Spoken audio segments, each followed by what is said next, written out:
So, what are we supposed to do if we're not using extinction then? Hi, I'm Dr. Megan, and I guide people in growing, learning, and cultivating connection and curiosity.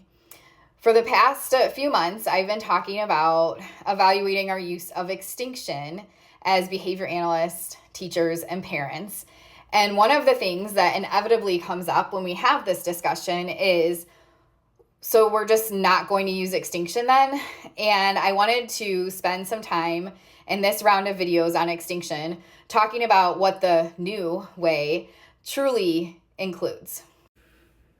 So when we talk about getting away from traditional practices with extinction, it's not as simple as, oh, well, we just won't use extinction then. And I often see people when we're looking at assent or using PFA SBT talking about, just stopping everything as soon as there's signs of distress or challenging behavior and, backing it up. And it's not that that isn't okay. There's definitely a time and place for that.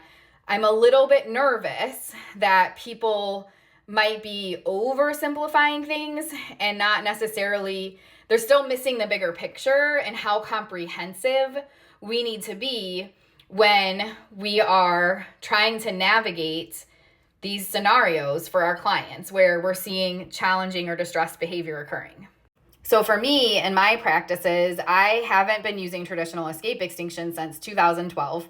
And I've had a lot of time to refine and figure out the best way to explain to people, but also what is it exactly that I am doing if I'm not using the practices that I was traditionally trained to use, and I'm following the science and research within our field and related fields.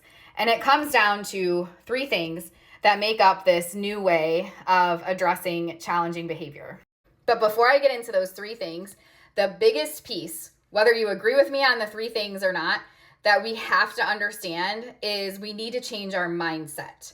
We are shifting from a fix-it mindset into a mindset of support and helping someone navigate the environment around them and their human experience. We're not trying to fix anything. And if we don't shift from that mindset, it really becomes impossible to provide more ethical, humane, affirming, and honoring services in the first place.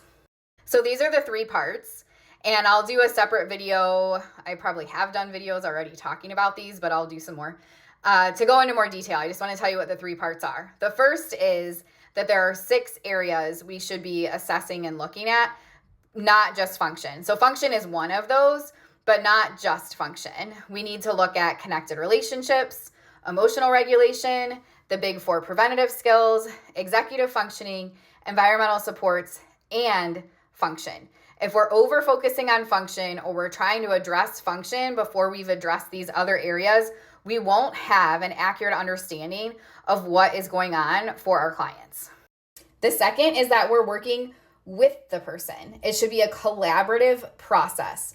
We're working with them to understand their preferences and values and to create systems, procedures, interventions, etc., that honor and affirm who they are and what will best support them. It's not to just make things easier for the people around them.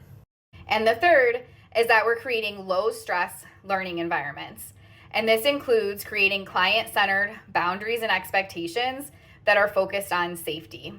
That one I could spend a lot of time talking on, so I'm not really going to explain it too much more than that, but the idea is our priority out over everything is that we have environments based on safety